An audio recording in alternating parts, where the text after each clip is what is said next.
if you've never been asked, you might be asked in the future to choose a textbook, maybe by a student, maybe by the school where you're working. And the big question is, how do you choose? Often they look the same, they have the same kinds of exercises.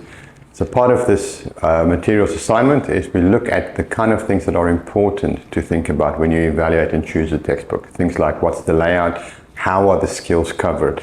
Are the students preparing for an exam, and is that exam content covered in the book? We also look at, if you're teaching a page in that book, what's the purpose of the different activities? How are they tied together?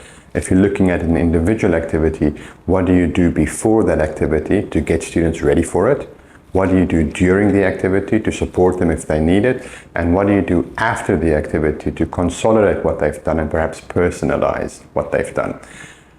We also look at, if you find something that the students are very interested in, or perhaps some kind of material that you'd really like to use in the class, how do you design that or turn that into materials that you can use in the classroom where there's a language purpose, a skills purpose, and it actually gets to do what you'd like the students to do with the materials. One of the most important things with materials sometimes is that you cannot write a book that's personalized to every individual student. So as an immediate tip, if you are teaching or if you're going to teach, think about each page or perhaps each 2 or 3 activities. How can you personalize that for the students?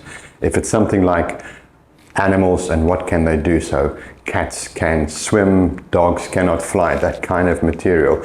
What can you do with that? Can you ask the students perhaps what animals they like themselves, what kind of pet they would like to have, and maybe why they would like to have that kind of pet? It isn't something you can put in a book, but that kind of thinking about how do I personalize this is the kind of thing that really gets the most out of the materials for the students.